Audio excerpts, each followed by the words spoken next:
straightness thing, okay? So first of all, just check out how they do their direct turns, and then we'll move on to indirect turns. They both will know these turns, so I can't see we're going to be spending too long there, and then we'll look at straightness in lines.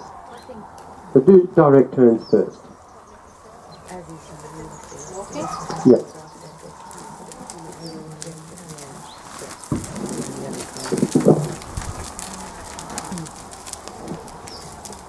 Just keep me on. What you're looking for, you know, when you do the turns, the question, because my biggest interest is in the lightness of it, you know, whether he responds straight away, because all the other things fall together like a house of cards. So the things you ask yourself for lightness in the turn is, does he turn straight away? Does he turn from a light aid, and does he turn with a bent neck, or does he keep straight? Because if he bends his neck, there'll be a delay anyhow. So just check out both turns. When you turn right, is there a difference between your right turn and your left turn? There probably will be, because there usually is.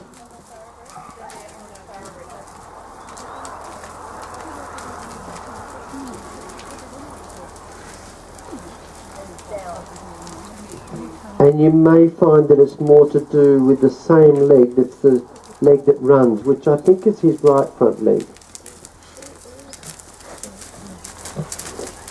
Yep, so just do lines. Do you know the wiggly line thing?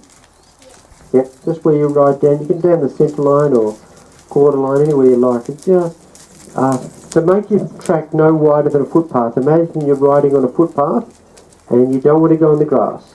That's it. So it's a really shallow turn. Because any steeper, and you'll actually have the back legs turning, which is not what you want. Yeah. Except maybe in Western training they want that, but we don't want that. Good.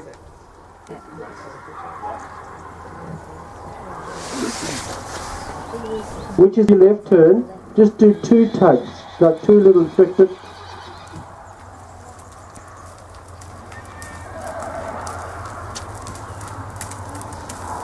What about yours there, Jenny? Which is the easiest turn? Yeah.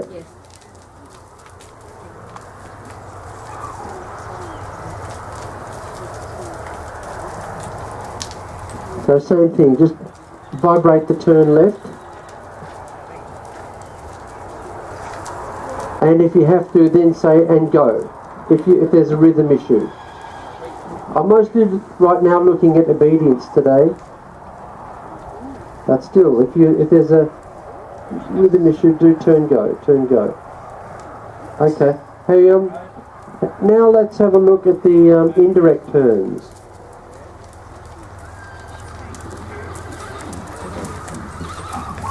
Now you can do it on the same wiggly line if they're trained to do it, because I think they both know indirect turns.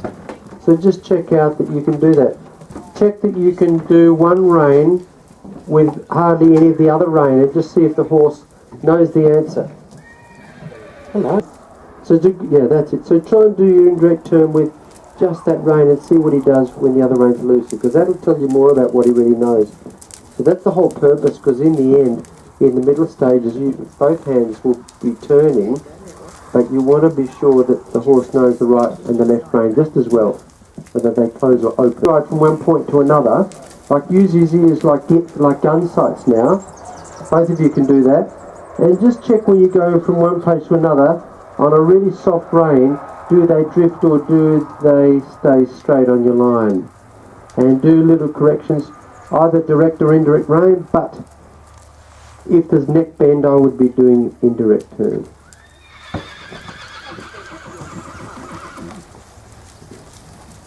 And then choose a new landmark and say, right, I want to ride somewhere else. And say, right, now, do you drift then?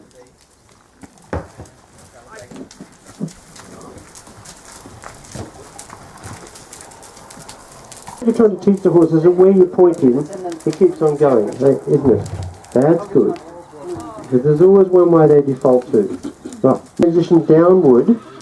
Check out, do they drift in the downward? Like, so go back to halt and see if they stay on your line. Use the ears like gun sights again and just check that there's not a little sideways step. Because, see that, that shows up in a dressage test where maybe the horse is dead straight down the centre line, but as soon as you do the transition, he drifts to the right or left. You just see that, Felix? She did a little drift to the right there earlier. So if that happens, then just close, as you do the stop, bring your hands a little bit the other way, like mix up your indirect turn with your stop. Because that's not confusing, because it's still a deceleration. It's, what you don't want to do is do your leg and rein together, but you can actually bring your hand to the side to help them stop straight. So okay, stop, and make sure he stops straight on your line, no drifting. Good. And then check when you do an upward transition, does he go straight away forward or does he drift right?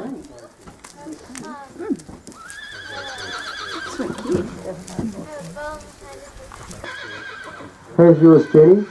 Oh, it's good. Those horses down there, and he looks looking, I think. Yeah. He's looking everywhere. We usually swing our head around, like that's the hardest thing. I'll stop to do a hold. I'll relax to do that, and then he'll swing around left or right with his head, and that's the most frustrating part. Yeah, well that's alright. Then you can just keep your rein contact if you can. Right, okay, now in trot. When you do it upward transition to trot, does the horse jump into trot straight away, straight forward, or is there a drift? Okay, thank you. Thank you very much. Yeah, and then just do all your just do test out in all your upward transitions to trot down, and just check out do they stay straight in your line, and just shift your hands to fix it.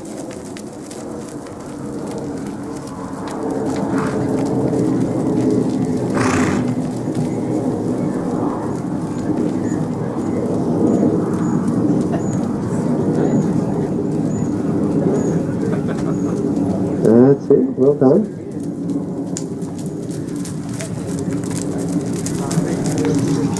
That's it. Try not to lean in too, Felix. Just watch when you turn right. Don't lean in like a motorbike. Just stay as straight as you can. The faster you go, the more you lean in. But we're not cantering around bending poles, so we just stay straight. Okay. Then the last test is just check out what happens if you're trotting along on a straight line and you think she's all straight. Give one rein away and see if the horse shifts, and then retake your contact and give the other rein away and just look out for the difference, because that can all add up to differences in the contact and straightness.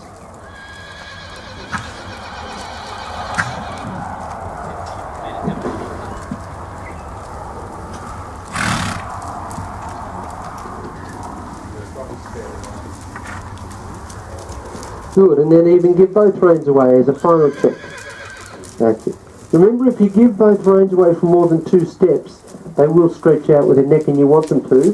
What they should do is stretch out, what they shouldn't do is go quicker. If you give your reins away for just 2 beats, they shouldn't change anything.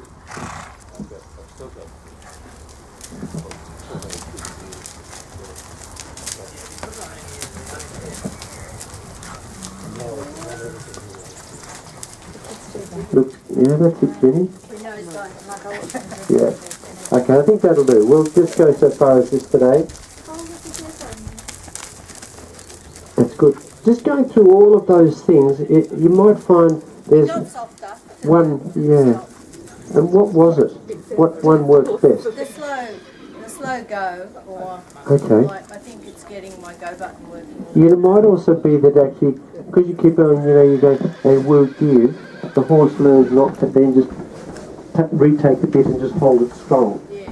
And it makes him like have self-courage and lightness. So it's actually really good for him, because he actually goes really well when you go slow, because he starts to get a bit of cadence.